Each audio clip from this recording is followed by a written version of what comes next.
నమస్తే, welcome to 1 TV news. ముందుగా bulletin లో హెడ్లైన్స్ చూద్దాం.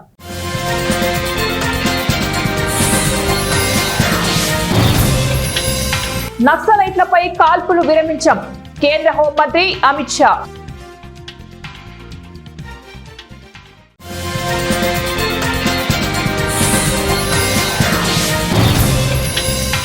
లడాక్ ప్రజలపై బీజేపీ ఆర్ఎస్ఎస్ దాడి, కాంగ్రెస్ అగ్రనేత రాహుల్ గాంధీ.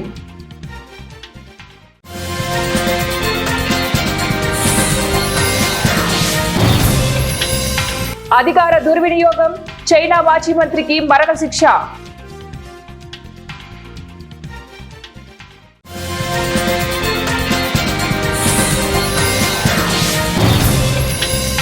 అమెరికాలో మరోసారి కాల్పుల మూత, 4 మృతి. అధికారాన్ని దుర్వినియోగం చేసి అవినీతికి పాల్పడ్డారని చైనా మాజీ మంత్రి టాంగ్ రెన్జియాన్ కు కోర్టు ఆదివారం మరణశిక్ష వేసింది. అయితే శిక్షను 2 ఏళ్ల పాటు వాయిదా వేస్తూ ఊరట కల్పించింది. 2007 నుంచి 2024 మధ్య వ్యవసాయం, రూరల్ అఫైర్స్ మంత్రిగా టాంగ్ పనిచేశారు. అలాగే కమ్యూనిస్టు పార్టీ మెంబర్ గ్రూప్ కు సెక్రటరీగా కూడా వ్యవహరించారు. మంత్రిగా ఉన్న సమయంలో టాంగ్ తన అధికారాన్ని అడ్డుపెట్టుకుని పలువురికి అక్రమంగా కాంట్రాక్టులు ఇచ్చారు. తనకు నచ్చిన వారికి ఉద్యోగాలు ఇప్పించారు. బదులుగా దాదాపు 338 కోట్లు లంచాలు స్వీకరించారు. అవినీతికి పాల్పడినట్లు ఆరోపణలు రావడంతో టాంగ్ పై పోలీసులు కేసు నమోదు చేశారు. కాల్పుల విరమణకు సిద్ధంగా ఉన్నామంటూ మావోయిస్టులు చేసిన ప్రతిపాదనను అంగీకరించలేదని కేంద్ర హోంమంత్రి అమిత్ షా స్పష్టం చేశారు. ఒకవేళ వారు లొంగిపోయి ఆయుధాలను అప్పగిస్తామంటే మాత్రం స్వాగతిస్తామని తెలిపారు. అలాంటప్పుడు భద్రతా బలగాలు వారిపై ఒక్క తూటాను కూడా పేల్చవని తెలిపారు. కాల్పుల విరమణకు సిద్ధంగా ఉన్నామని దాదాపు పక్షం రోజుల క్రితం నక్సలైట్లు చేసిన ప్రకటనపై కేంద్ర ప్రభుత్వం స్పందించడం ఇదే తొలిసారి కావడం గమనార్హం. నక్సల్ ముక్త్ భారత్ పై ఆదివారం ఇక్కడ జరిగిన సదస్సు ముగింపు కార్యక్రమంలో అమిత్ షా ప్రసంగిస్తూ ప్రజల్లో గందరగోళం సృష్టించడానికి ఇటీవల నక్సలైట్లు ఒక ప్రకటన విడుదల చేశారు. లదాఖ్ లో చోటు చేసుకున్న ఘటనలపై కాంగ్రెస్ అగ్రనేత రాహుల్ గాంధీ సంచలన వ్యాఖ్యలు చేశారు. లదాఖ్ ప్రజలపై, వారి సంస్కృతి సంప్రదాయాలపై బీజేపీ, ఆర్ఎస్ఎస్ దాడి చేస్తున్నాయని ఆరోపించారు. లదాఖ్ ప్రజలు తమ గొంతు వినిపించాలనుకుంటున్నారు, సమాధానం ఆశించారు. కానీ ఇందుకు సమాధానంగా బీజేపీ 4 వ్యక్తులను చంపి ఉద్యమ నేత సోనం వాంగ్చుక్ ను జైల్లో పెట్టింది అని ఎక్స్ లో రాహుల్ పేర్కొన్నారు. ఈ హింసను వెంటనే ఆపాలని, భయపెట్టే ధోరణిని మానుకోవాలని డిమాండ్ చేశారు. లదాఖ్ కు తమ వాణి వినిపించే అవకాశం ఇవ్వాలని, ఆ ప్రాంతాన్ని 6వ షెడ్యూల్లో చేర్చాలని అన్నారు. అమెరికాలో ఒకే రోజు కొన్ని గంటల వ్యవధిలో 2 సార్లు మాస్ షూటింగ్ జరిగింది. అందులో ఒకటి రెస్టారెంట్ పై జరిగితే మరొకటి చర్చ్ లో చోటు చేసుకుంది. అమెరికాలో మరోసారి కాల్పుల మూత మోగింది. మిచిగాన్ లోని గ్రాండ్ బ్లాంక్ టౌన్షిప్ లో ఉన్నటువంటి church of Jesus Christ of later day saints. ఇందులో ఆదివారం ఉదయం జరిగిన కాల్పుల ఘటనలో 4 వ్యక్తులు మరణించారు. మరో 8 మంది గాయపడ్డారు. పోలీసులు తెలిపిన వివరాల ప్రకారం తుపాకీతో కారులో వచ్చిన వ్యక్తి చర్చి ముందు తలుపులను ఢీకొట్టి లోపలికి ప్రవేశించాడు. తర్వాత ప్రార్థన చేస్తున్న వారిపై విచక్షణ రహితంగా కాల్పులు జరిపాడు. కాల్పులు జరిపిన తర్వాత నిందితుడు చర్చికి నిప్పండించినట్లు కూడా పోలీసులు అనుమానిస్తున్నారు. సమాచారం అందుకున్న వెంటనే ఘటనా స్థలానికి చేరుకున్న పోలీసులు జరిపిన కాల్పుల్లో నిందితుడు మరణించాడు. మృతుల్లో నిందితుడు కూడా ఉన్నాడని, మరో 2 చర్చిలో చనిపోగా మరొకరు హాస్పిటల్లో చికిత్స పొందుతూ మరణించినట్లు స్థానిక అధికారులు ధృవీకరించారు. నిందితుడిని బర్కన్ కు చెందినటువంటి 40 ఏళ్ల వ్యక్తిగా గుర్తించారు. ఈ ఘటనపై అమెరికా అధ్యక్షుడు డొనాల్డ్ ట్రంప్ తీవ్రంగా స్పందించారు. ఇది క్రైస్తవులపై జరిగిన దాడిగా ఆయన ఖండించారు. ఎమ్మిగనూరు పట్టణంలో మైనార్టీ కాలనీ ఏర్పడి 29 సంవత్సరాలైనా అభివృద్ధికి నోచుకోకపోవడం ప్రజాప్రతినిధుల వైఫల్యానికి నిదర్శనం. మైనార్టీ కాలనీలో కనీస మౌలిక సదుపాయాలు కల్పించకుండా మాయమాటలతో మైనార్టీ కాలనీ ప్రజలను ప్రజాప్రతినిధులు మోసం చేస్తున్నారు. మైనార్టీ కాలనీలో సీసీ రోడ్లు, డ్రైనేజీలు, వీధి లైట్లు ఏర్పాటు చేసి ఆ కాలనీ ప్రజలను ఆదుకోవాలని కోరుతూ సిపిఐ పట్టణ సమితి ఆధ్వర్యం శనివారం రోజున వర్షంలోనే మైనార్టీ కాలనీని సిపిఐ బృందం పరిశీలించింది.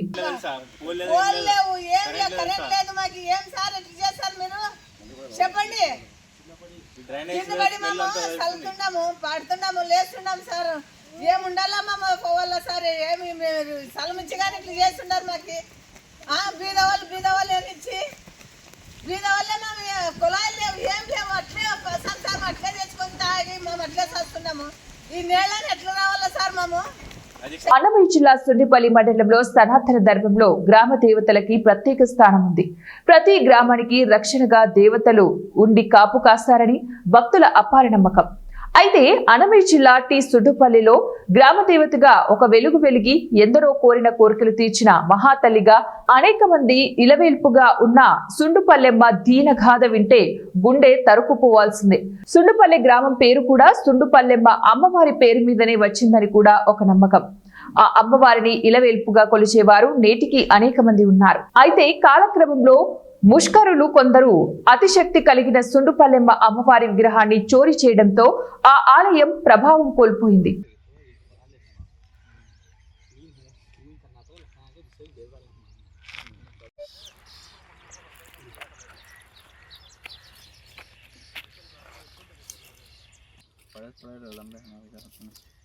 पढ़ना निकल को तो बोलते हैं सुनो उन्होंने बोलते हैं पढ़ने पढ़ने लेके देखना కోనసీమ తిరుమల వాడపల్లి శ్రీ వెంకటేశ్వర స్వామి వారి దేవస్థానంలో వివిధ రకాల విధులు నిర్వహిస్తున్న ఉద్యోగులకు ఈపీఎఫ్ మరియు 20 లక్షల రూపాయలు బీమా సౌకర్యం కల్పిస్తున్నట్లు కొత్తపేట ఎమ్మెల్యే బండారు సత్యానందరావు ప్రకటించారు. ఈ ఎంప్లాయ్మెంట్ డ్రావిడెంట్ ఫండ్ కి 12% దేవస్థానం భరిస్తోందని, ఉద్యోగుల జీతం నుంచి 13% తీసుకుంటామని తెలిపారు. అలాగే ఉద్యోగులు మరియు వారి కుటుంబ సభ్యులకు 20 లక్షల ఆరోగ్య బీమాను కూడా వర్తింపజేస్తున్నట్లు ఎమ్మెల్యే ప్రకటించారు. దీంతో దేవస్థానం ఉద్యోగుల జీవితాల్లో ముందుగానే దసరా పండుగ నెలకొంది. ఉద్యోగులు ఆనందం వ్యక్తం చేశారు. ఈ సందర్భంగా ఎమ్మెల్యే సత్యానందరావుకు ఇటీవల ఆలయ కమిటీ చైర్మన్ గా నియమితులైన ముదునూరి వెంకటరాజుకు, ఆలయ డిప్యూటీ కమిషనర్ నల్ల చక్రధరరావుకు ఉద్యోగుల తరపున హృదయపూర్వక ధన్యవాదాలు తెలియజేశారు.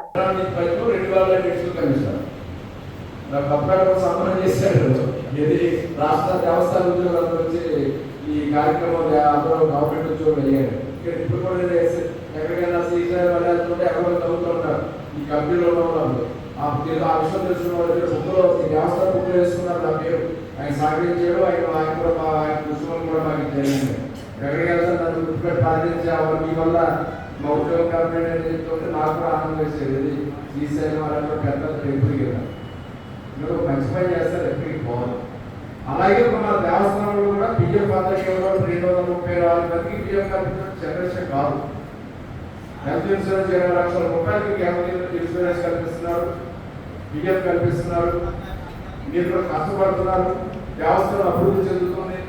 ఆ వెంకటేశ్వర స్వామి ఆశీస్సులతో ఈనాడు మాడపల్లికి నిన్న రోజున ముఖ్యమంత్రి గారు మాట్లాడారు. కొమ్మరపల్లి కళాక్షేత్రంలో ప్రపంచ పర్యాటక దినోత్సవం జరిగి చూడండి, మీరు వాట్సాప్ మెసేజ్లో చూశాను. రాత్రి నేను విజయవాడ నుంచి వస్తాను, రాత్రి 9 గంటలకి. అందులో ఉంది అందరూ దుర్గేష్ గారు వాళ్ళు పాల్గొన్నారు. ప్రపంచ పర్యాటక దినోత్సవం మాడపల్లి వెంకటేశ్వర. ఉస్మానియా యూనివర్సిటీలో జరిగిన ఎన్జీఓస్ అసోసియేషన్ ఎన్నికల్లో కదీర్ ఖాన్ వెంకటేష్ ప్యానెల్ ఘన విజయం సాధించింది. అడ్మిన్ బిల్డింగ్ లో జరిగిన లెక్కింపు అనంతరం ఫలితాలను అధికారులు విడుదల చేశారు. ఈ సందర్భంగా కదీర్ ఖాన్ వెంకటేష్ ప్యానెల్ విజయోత్సవాలను ఘనంగా జరుపుకున్నారు. మిఠాయిలు పంచుకుని తమ ఆనందం వ్యక్తం చేశారు. అనంతరం కదీర్ ఖాన్ మాట్లాడుతూ, నా మీద నమ్మకంతో ఓటు వేసి గెలిపించినందుకు ప్రతి ఒక్కరికి కూడా కృతజ్ఞతలు తెలియజేశారు. మేనిఫెస్టోలో రూపొందించిన ప్రతి అంశాన్ని పరిష్కరించేందుకు కృషి చేస్తానని చెప్పారు. Health cards, CPS, OPS, pension సమస్య పరిష్కరించడమే ముఖ్య అంశంగా పేర్కొన్నారు. స్టాఫ్ అసోసియేషన్ ఎన్నికలు జరిగినాయి. ఆ ఎన్నికల్లో ఖదీర్ ఖాన్ మరియు బి వెంకటేష్ ప్యానెల్ కాంటాక్ట్ చేశారు. దాంట్లో ఖదీర్ ఖాన్ మరియు బి వెంకటేష్ ప్యానెల్ మొత్తం గెలిచింది. అందుకోసం నేను మా ఉద్యోగులు సోదరులకు ధన్యవాదాలు చెప్తున్నాను. మీరు నా మీద ఎంత భరోసా ఇచ్చారో, ఆ కృషి మీరు కష్టంగా నన్ను గెలిపించారు, నా ప్యానెల్ గెలిపించారు. అదేవిధంగా నేను కూడా ఈ 3 సంవత్సరాలు మీకు సేవ చేస్తానని నమ్మకాన్ని, ఉద్యోగుల యొక్క ప్రేమది, వాళ్ళు పెట్టుకున్నటువంటి ప్రేమ నమ్మకాన్ని వమ్ము చేయకుండా రానున్న 3 సంవత్సరాలలో వాళ్ళ సంక్షేమమే మా లక్ష్యం. వాళ్ళ సంక్షేమం కోసం మేము అహర్నిశలు కృషి చేస్తాము. ప్రతి సమయాన్ని, ప్రతి నిమిషాన్ని వాళ్ళ సంక్షేమం కోసమే మేము ఉపయోగించి రానున్న రోజుల్లో యూనివర్సిటీలో ప్రజాస్వామిక హక్కులను కాపాడే విధంగా మేము ఇంత నమ్మకం పెట్టుకొని నాకు గెలిపించినందుకు అందరికీ ధన్యవాదాలు చెప్తూ, ఇంకోటి మనం ఏంటంటే నేను ఆ ప్యానల్ నుంచి ఒక్కడే గెలిచిన యాజ్ వైస్ ప్రెసిడెంట్గా మీకు అందరికి ఒకటి చెప్తున్నా, ఈ ప్యానెల్ తోని కలిసి అందరు ఎంప్లాయీస్ కి సర్వీస్ ఇస్తానని కోరుతూ ఈ అవకాశం అందరికీ ఎంప్లాయీస్ అందరికీ ధన్యవాదాలు తెలుపుతూ తెలంగాణ ప్రభుత్వం ప్రతిష్టాత్మకంగా ప్రాంతీయ అనుసంధానాన్ని మెరుగుపరచడం, ఆర్థిక అభివృద్ధికి తోడ్పడేందుకు రావిర్యాల టాటా ఇంటర్చేంజ్ నుండి ప్రతిపాదన ప్రాంతీయ రింగ్ రోడ్డు అమన్గల్ వరకు green field radial road, future city development authority భవన నిర్మాణానికి తెలంగాణ రాష్ట్ర ముఖ్యమంత్రి రేవంత్ రెడ్డితో పాటు ఉప ముఖ్యమంత్రి మల్లు భట్టి విక్రమార్క, ఐటీ శాఖ మంత్రి దుద్దిల శ్రీధర్ బాబు, సాంఘిక సంక్షేమ శాఖ మంత్రి అడ్లూరి లక్ష్మణ్, రాష్ట్ర TUFIDC కార్పొరేషన్ చైర్మన్ చల్లా నరసింహారెడ్డి కలిసి శంకుస్థాపనలో పాల్గొన్నారు. మహేశ్వరరావుకి ఫ్యూచర్ సిటీ మణిహారం రేవంత్ రెడ్డి మాట్లాడుతూ ప్రపంచ స్థాయి సంస్థలు తెస్తామన్న సీఎం భూ సమస్యలను తీర్చేందుకు KLRతో పూర్తి చేస్తా అన్నారు. 10 ఏళ్లు అధికారం ఇవ్వండి, న్యూయార్క్, దుబాయ్ మించే సిటీ నిర్మిస్తామన్నారు. ఈనాడు ఈ కార్యక్రమాన్ని విజయవంతం చేయడానికి విచ్చేసిన యువ మిత్రులందరికీ కూడా దసరా శుభాకాంక్షలు తెలియజేస్తున్నాం. విజయదశమి మనందరికీ విజయాలని చేకూరుస్తుంది. ఇవాళ వాతావరణ శాఖ 4-5 రోజుల నుంచి హెచ్చరిస్తున్నది. విపరీతమైన వర్షాలు, ఎవరు బయటికి వెళ్ళకండి. ఈ వర్షాలు మొత్తం వ్యవస్థలను అన్నిటిని కూడా దిగ్బంధం చేస్తాయి. కానీ ఒక మంచి సంకల్పంతో, ఒక మంచి ఆలోచనతోటి ఈనాడు ఈ అభివృద్ధి కార్యక్రమాల ప్రారంభోత్సవం పెట్టుకుంటే వాతావరణం ఎంత అనుకూలంగా, ఎంత గొప్పగా సహకరించిందో నాకు తెలిసి ఈరోజు ఉదయం కూడా వర్షం పడ్డట్టుంది. ఇక్కడ మీరందరూ ఇళ్లలో నుంచి బయలుదేరే ముందు వర్షం వస్తుంది, కార్యక్రమం ఏ విధంగా కొనసాగుతుందో అని మీరందరూ ఆందోళన చెంది ఉంటారని నేను అనుకుంటున్నా. కానీ మనమందరం గురించో, సింగపూర్ గురించో, దుబాయ్ గురించో గొప్పలు చెప్పుకుంటూ మేము చూసినామని చెప్పుకోవడం కంటే మనం భారత్ ఫ్యూచర్ సిటీ వాటితో పోటీ పడే విధంగా నిర్మించుకోవాలని ఆలోచన చేయాలా లేదా మీరు ఒక్కసారి ఆలోచన చేయండి. నాకు 10 సంవత్సరాలు ఇవ్వండి, న్యూయార్క్లో ఉన్నాడు కూడా భారత్ ఫ్యూచర్ సిటీ నేను చూసి వచ్చినని చెప్పుకునే విధంగా ఈరోజు ఈ నగరాన్ని నిర్మిస్తా. రేపు పొద్దుగాల మీరు గొప్పగా ఎక్కడుంటావు నువ్వు, నీ ప్రాంతం ఏది అంటే నాది భారత్ ఫ్యూచర్ సిటీ అని మీరు చెప్పుకునే విధంగా దీన్ని తీర్చిదిద్దే బాధ్యత మా ప్రభుత్వం తీసుకుంటుంది, నా సహచర మంత్రివర్గ సభ్యులు తీసుకుంటారు. 70 ఏళ్ల నుంచి ఇదే చెప్పుకుంటున్నాం. అమెరికా గురించో, జపాన్ గురించో, జర్మనీ గురించో, సింగపూర్ గురించో, దుబాయ్ గురించో 70 సంవత్సరాల తర్వాత కూడా ఇక మన గురించి ఎవరు చెప్పుకునే చరిత్ర రాసుకోవాల్సిన అవసరం లేదా? మీరు ఒక్కసారి ఆలోచన చేయండి. అవును, ఇంత పెద్ద అభివృద్ధి జరిగినప్పుడు కొంతమందికి ఏదైనా నష్టం, కష్టం వచ్చిండొచ్చు. వాళ్ళ నష్టాన్ని, కష్టాన్ని అర్థం చేసుకొని ప్రపంచ వ్యాప్తంగా ఉన్న తెలుగు వారందరినీ 1975లోనే ప్రపంచ ప్రథమ తెలుగు మహాసభల ద్వారా ఏకం చేసి తెలుగు ప్రజల మధ్య సమైక్యత తెచ్చిన మహనీయుడు మండలి వెంకట కృష్ణారావు అని టీడీపీ రాష్ట్ర ప్రధాన కార్యదర్శి కోడకల్ల జగన్నాథరావు అన్నారు. ఆదివారం అవనిగడ్డ గాంధీ క్షేత్రంలో ఎమ్మెల్యే మండలి బుద్ధప్రసాద్ ఆధ్వర్యంలో ఉచిత మెగా వైద్య శిబిరాన్ని నిర్వహించారు. ముఖ్య అతిథిగా విచ్చేసిన కొడకల్ల బుల్లయ్య కృష్ణారావు విగ్రహానికి నివాళులర్పించి శిబిరాలను ప్రారంభించారు. ఉమ్మడి రాష్ట్రం మాజీ మంత్రి దివిసీమ గాంధీ స్వర్గీయ మండలి వెంకట కృష్ణారావు శత జయంతి 28వ వర్ధంతి సందర్భంగా ఏర్పాటు చేసిన ఈ శిబిరంలో Vijayawada Peddeshwar health care centre, Sankara Nethralaya నుంచి వైద్యులు తరలివచ్చి 850 మందికి ఉచిత వైద్య పరీక్షలు చేశారు. బుల్లయ్య మాట్లాడుతూ ఎంవి కృష్ణారావు కులాలకు, పార్టీలకు, మతాలకు అతీతంగా ప్రజలకు సేవ చేశారని, యుక్త వయసులోనే ఎంపీగా, ఎమ్మెల్యేగా ఈ ప్రాంత అభివృద్ధికి, ఉమ్మడి రాష్ట్ర మంత్రిగా రాష్ట్ర అభివృద్ధికి కృషి చేశారన్నారు.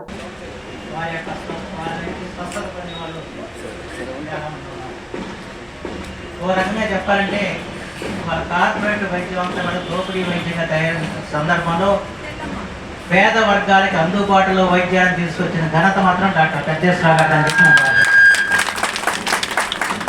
నేను కూడా ఆయన దగ్గరే ఒక పేషెంట్ ఒకప్పుడు నాకు ఏదో ఒక రోజున కొంచెం పుణ్యప్లాగా వస్తే వెంటనే దగ్గరికి ఆయన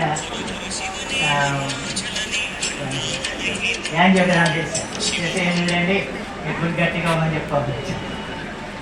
అని చేత ఎక్కడైతే నేను ఆయనకి రిఫర్ చేస్తాను. ఎందుకంటే కొంత తక్కువలో పేదవాళ్ళకి వైద్యం చేస్తాను నమ్మకంతో నేను మన ప్రాంతానికి ఎవరు వచ్చినా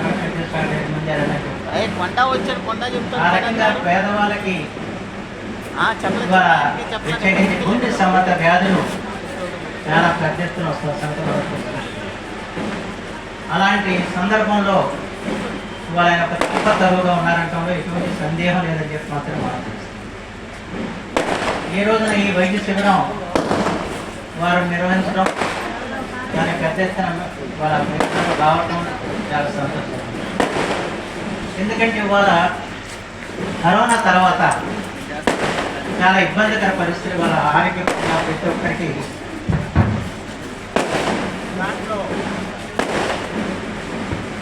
ఆరోగ్యం బాగానే ఉందని ఉంటాం, కానీ సడన్గా గుండె జరుపుతున్న సంఖ్య చాలా పెద్ద పెరిగిపోయింది. దాని వయసు నిమిత్తం దాని కొంత కరోనా ఇంజక్షన్ కారణంగా ఏం చెప్తారు ఏదన్నా కానివ్వండి గతంలో ఎన్నడూ లేని విధంగా మనం ఆ టైంలో బందరు వచ్చారు పెద్ద మీటింగ్. ఆ మీటింగ్కి మేము ఆ జనంలో కొట్టుకొని అదంతా అటెండ్ అయిన గుర్తు ఇంకా మాకు మెమరీలో ఉంది. సో ఆయన జన్మదిన సందర్భంగా మాకు ఈ ఆపర్చునిటీ ఇచ్చిన బుద్ధప్రసాద్ గారికి నేను చాలా ధన్యుడిని. సో ఈ క్యాంపు ఆయన సందర్భంగా మేము మెగా క్యాంపు అంటే ఇప్పుడు రీసెంట్గా మేము మల్టీ స్పెషాలిటీ కింద అన్ని స్పెషాలిటీసు మన హార్ట్తో పాటు మేము మన హాస్పిటల్లో తీసుకొచ్చాము. దాన్ని అందరినీ తీసుకొచ్చి ఇక్కడ ఈ మెగా క్యాంపు ఫస్ట్ నాకు ఫస్ట్ పరిచయం అయిన ఈ ప్రజలకే అందించాలనే ఉద్దేశంతో ఈ క్యాంప్ ఏర్పాటు చేయడం అయింది. సో దీన్ని సద్వినియోగం చేసుకొని జాగ్రత్తగా ఉపయోగించుకుంటే బాగుంటుందని నా అభిప్రాయం. దీంతోపాటు నేను ఒక చెప్పదలుచుకుంది ఏంటంటే హార్ట్ అటాక్లు ఇంతకు ముందు లాగా 60 ఏళ్ళు 70 ఏళ్ళు వాళ్ళకి వస్తాయి. సీఎం పర్యటన ఏర్పాట్లను జిల్లా కలెక్టర్ ఎస్ రామసుందర్ రెడ్డి పరిశీలించారు. అక్టోబర్ 1వ తారీఖున రాష్ట్ర ముఖ్యమంత్రి నారా చంద్రబాబు నాయుడు విజయనగరంలో పర్యటించనున్న నేపథ్యంలో దద్దిరాజేరు మండల దద్ది గ్రామంలో జరుగుతున్న ఏర్పాట్లను జిల్లా కలెక్టర్ రామసుందర్ రెడ్డి ఆదివారం పరిశీలించారు. ముందుగా హెలిప్యాడ్ స్థలాన్ని మ్యాప్లను పరిశీలించారు. జాయింట్ కలెక్టర్ ఎస్ సేదు మాధవన్ ఇతర అధికారులతో చర్చించి పలు సూచనలు చేశారు. అనంతరం గ్రామంలో పర్యటించారు. యుద్ధ ప్రాతిపదికన చెత్తను తొలగించాలని, కాలువలను శుభ్రం చేయాలని, రోడ్లను మరమ్మతులు చేయాలని, పక్కనున్న గోతులను పూడ్చాలని ఆదేశించారు.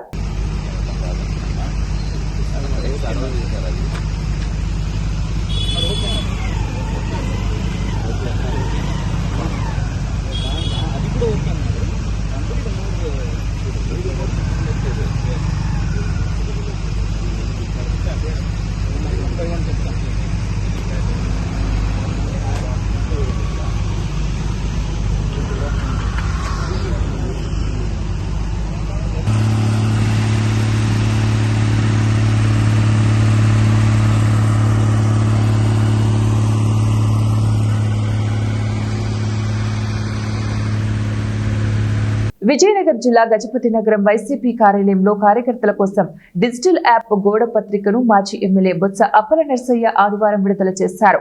వైసీపీ అధికారంలోకి వచ్చాక చర్యలు తప్పవని మాజీ ఎమ్మెల్యే బొత్స అప్పల నర్సయ్య అన్నారు. కూటమి ప్రభుత్వం వచ్చాక కార్యకర్తలపై దాడులు పెరిగాయన్నారు. అధికారులైనా నాయకులైనా ఎవరైనా చర్యలు తప్పవన్నారు. అనంతరం కూటమి ప్రభుత్వ వైఫల్యాలను దసరా తరువాత ప్రజల్లోకి తీసుకుని వెళ్తామని మాజీ ఎమ్మెల్యే బొత్స అప్పల నర్సయ్య అన్నారు. వైసీపీ కార్యాలయంలో ఆయన మాట్లాడుతూ జగన్ ఆదేశాల మేరకు గ్రామ స్థాయిలో కమిటీలు వేసి ఎన్నికలకు సన్నద్ధం అవుతామని తెలిపారు. హామీలు అమలు చేయకుండా ప్రజలకు చేస్తున్న మోసాలను క్షేత్రస్థాయిలో ప్రజలకు వివరిస్తామని చెప్పారు. స్థానిక నాయకులు గారతవుడు బెల్లాన త్రినాథరావు, రాజేశ్వరి, కుమార్, ఈశ్వర్రావు తదితరులు పాల్గొన్నారు. ఈరోజు బతుకుతున్నారు. ఈరోజు అంటే ఈ రాష్ట్రంలో 5 కోట్ల మంది ప్రజలకి ఏమొక్కలేదు.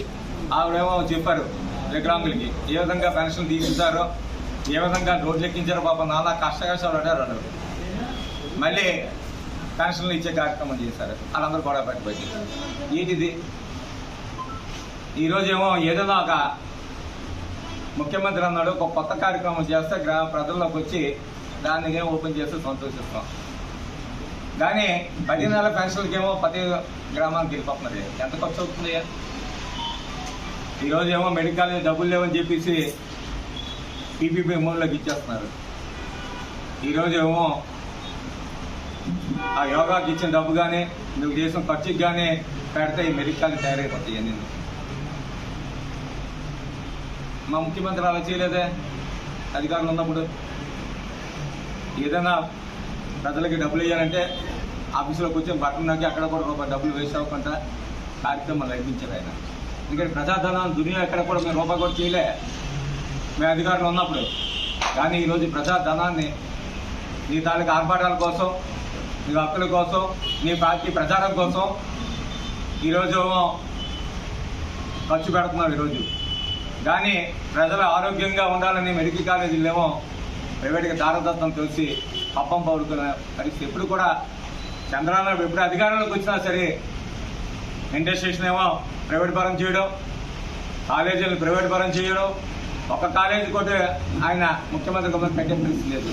నేను ఎప్పుడైనా ముఖ్యమంత్రిగా ఉన్నప్పుడు చంద్రబాబు ఒక్క కాలేజీ అయినా కట్టే పరిస్థితి పాపాన్ని పోయాడని చెప్పి అడుగుతున్నాయి ఈరోజు.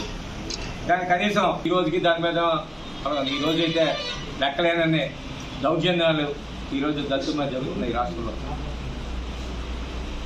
ఎక్కడైనా అభివృద్ధి అనేది కనబడలే. ఆ రోజు చెప్పాడు మేము వచ్చిన రోడ్లన్నీ కూడా ఎక్కడ కూడా గుంతలు లేకుండా చేసేస్తాం అంటే ఈరోజు ఎక్కడ చూసినా రోడ్లన్నీ కూడా గుంతలు పడే పరిస్థితి రోజు రాష్ట్రంలో కనిపిస్తున్నాయి. మరి వేలాది కోట్లు ఖర్చు పెట్టామని చెప్తున్నారు. ఎక్కడికి వెళ్ళిపోయింది ఈ డబ్బు అంతా? ఎవరు తినేసారు ఈ డబ్బు అంతా? ఈరోజు 1,80,000 కోట్లు అప్పు చేసి ఏం చేశారని అడుగుతున్నాం. ఈరోజు 5 సంవత్సరాల కాలంలో మేమైతే 3,60,000 కోట్లు అప్పు చేసి ఎన్ని పథకాలు ఇచ్చాము, ఎన్ని కాలేజీలు కట్టాము. కానీ మీరేం చేశారు? మేము ఇచ్చిన పథకాలు కూడా ఇవ్వలేకపోతున్నారు. మేము కట్టిన కాలేజీలేమో ప్రైవేట్కి దారదత్తం చేస్తున్నారు. ఈరోజు మీకు విద్య అన్నా వైద్యం అన్నా సరే ఖాతరు లేదు. ఏదైతే ఒక ప్రభుత్వం వచ్చిందంటే పేదవాడి గురించి ఆలోచన చేస్తే ముఖ్యంగా విద్య గురించి ఆలోచన చేయాలి. ఈ రెండు కూడా గాలికి వదిలేశారు. మధ్యాహ్నం భోజనం అనేది విద్యార్థులకు మధ్యాహ్నం భోజనం అనేసి ఎక్కడ తినడానికి ఇబ్బంది లేని పరిస్థితులు కట్టొస్తున్నాయి స్కూల్స్లో అంట. పూర్వమేమో తల్లిదండ్రులు ఏమో మధ్యాహ్నం భోజనం పెడతారు, స్కూల్కి ఏమో పంపించేవారు. జగన్మోహన్ రాయంలో వేల కోట్ల రూపాయలు ఖర్చు పెట్టేవాళ్ళు విద్య గురించి. కానీ ఈ రోజు నాగర్ కర్నూలు జిల్లా వంగూరు మండలంలోని ముఖ్యమంత్రి స్వగ్రామమైన కొండారెడ్డిపల్లిలో పలు అభివృద్ధి కార్యక్రమాలలో పాల్గొని 91,17,00,000 అంచనా నిధులతో మంత్రులు దమ్మిదర్ రాజా నరసింహ, జూపల్లి కృష్ణారావు, వాకటి శ్రీహరి, ఎమ్మెల్యేలు వంశీకృష్ణ, రాజేష్ రెడ్డిలతో కలిసి శంకుస్థాపనలు ప్రారంభోత్సవాలు చేశారు. అనంతరం ఏర్పాటు చేసిన విలేకరుల సమావేశంలో మంత్రి దామోదర రాజనరసింహ మాట్లాడుతూ కొండారెడ్డిపల్లిలో పుట్టి పెరిగిన ముఖ్యమంత్రి రేవంత్ రెడ్డి స్వగ్రామంలో శంకుస్థాపనలు చేయడం సంతోషకరంగా ఉందన్నారు. 164 అభివృద్ధి పనులకు గాను పలు శంకుస్థాపనలు, పలు ప్రారంభోత్సవాలు చేయడం జరిగిందన్నారు. Kondareddipalli solar power supply,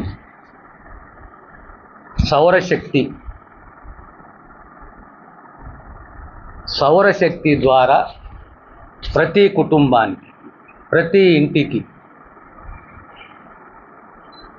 current power supply చేయాలి. దానికి సంబంధించి ఆ ప్రాజెక్టు కాస్ట్ సుమారు 8.5 కోట్లు 9 కోట్లు. ఇందులో ప్రీమియర్ ఈ పవర్ మార్కెట్లో ఉన్న ప్రీమియర్ ఏజెన్సీ వాళ్ళు ముందుకొచ్చి వారి సౌజన్యంతో సుమారుగా వాళ్ళు 5 కోట్ల రూపాయల దగ్గర రోటరీ క్లబ్ సహకారంతో, అదే రకంగా ప్రభుత్వం దగ్గర 3 కోట్ల రూపాయలు. గ్రామంలో 514 నివాసాలు ఉంటే ఈరోజు 480 ఇళ్లకు సోలార్ ప్యానెల్, 6 ప్యానెల్తో కూడిన ఓ సిస్టమ్, ఇంటికి ఓ ప్రాజెక్ట్ కాస్టు 1,72,000. 1,72,000 కేంద్ర సబ్సిడీ, నెలకు 360 యూనిట్స్ల సోలార్ ఎనర్జీ ఉత్పత్తి, పవర్ ఉత్పత్తి. మనం 200 యూనిట్లు వాడుకున్న కనీసం 160 యూనిట్లు సదుద్దేశంతో దేశంలోనే ఇది 2వ గ్రామము.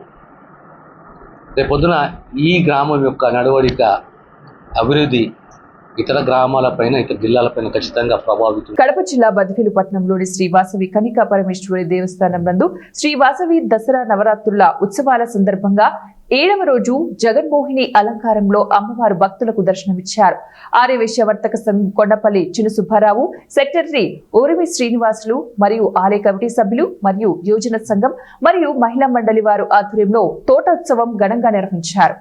ఆలయ ప్రాంగణమంతా పచ్చని చెట్లతో, తోరణాలతో, వివిధ రకాల కూరగాయలు, పండ్లు ఏర్పాటు చేసి భక్తులు ఆలయ ప్రాంగణంలోకి ప్రవేశించినప్పటి నుంచి పచ్చని తోటలోకి విహరిస్తున్నట్లు అమ్మవారిని కళ్లకు కట్టినట్టుగా అద్భుతంగా అలంకరించి భక్తులకు దర్శన భాగ్యాన్ని కల్పించారు. అందరి సహకారంతో నేను ఎంతో గ్రాండ్గా అమ్మవారికి సేవలు చేస్తున్నా. వీళ్ళందరూ నా వెనకలుండి నా గెలుపు కోసము చాలా కష్టపడారు. ఈ మొత్తం నేను గెలిచానంటే వీళ్ళందరూ అభిమానము, బద్వేలు ప్రజలు నన్ను ఎన్నుకున్నందుకు వారికి కూడా నేను ధన్యవాదాలు చెప్తున్నాను. యువజన సంఘం వారు కూడా మా వెనకబడి ఉండి మేము చేసే కార్యక్రమాలకు మాకు చేదోడు వాదోడు ఉండి ఈ ప్రోగ్రాములన్నీ సక్సెస్ చేస్తున్నారు. వారికి కూడా నా ధన్యవాదాలు. జై వాసు. రాసులు, బ్రహ్మ, ఇంద్రాదులు అందరూ ఆ విష్ణువర్ధకు పరిగెత్తి 3 లోకాలు అల్లకొల్లోలం అవుతున్నాయి. స్వామి మాకు రక్షించు, ఈ 3 లోకాలను కాపాడు అని కోరగా ఆయన మోహిని అవతారం ఎత్తి వచ్చి అతని రాక్షసుతో డ్యాన్స్ చేసి అశ్వశ్రీదాసం తన మీద వచ్చేటట్టు డ్యాన్స్ చేసి ఆ అస్తం ఆయన తల మీదకి వస్తూనే ఆయన భస్మం అయిపోయాడు. ఈ 3 లోకాలను, ప్రజలను, దేవతలను ఆ మహావిష్ణువు కాపాడాడు. ఈ పొద్దు ఆ మహానుభావుడు ఆంధ్రప్రదేశ్లో ఒక అంబేద్కర్ జిల్లాలో ఒక టెంపుల్ ఉంది.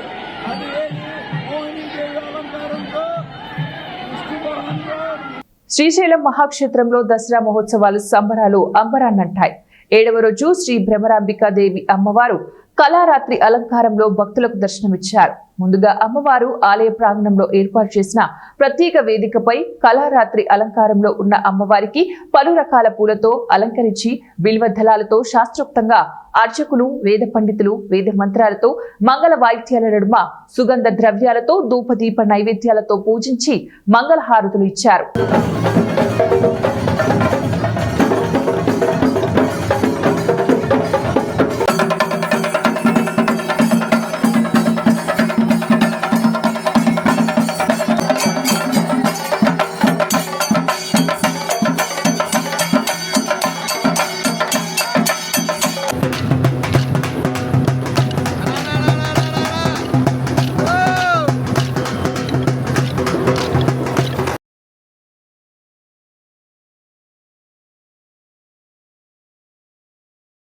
బులెటిన్ ముగించే ముందు మరోసారి హెడ్లైన్స్.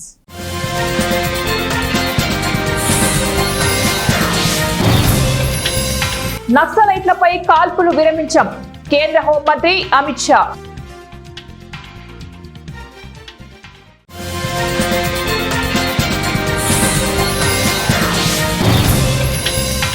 లడాక్ ప్రజలపై బీజేపీ, ఆర్ఎస్ఎస్ దాడి, కాంగ్రెస్ అగ్రనేత రాహుల్ గాంధీ.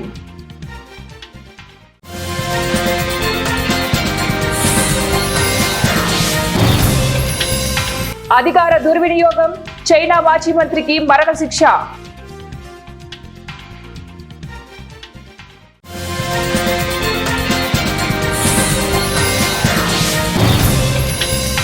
అమెరికాలో మరోసారి కాల్పుల మూత, 4 మృతి. ఇవి ఇప్పుడు బులెటిన్ డీటెయిల్స్. నెక్స్ట్ బులెటిన్ లో మళ్ళీ కలుద్దాం. Until then, keep watching 1TV News.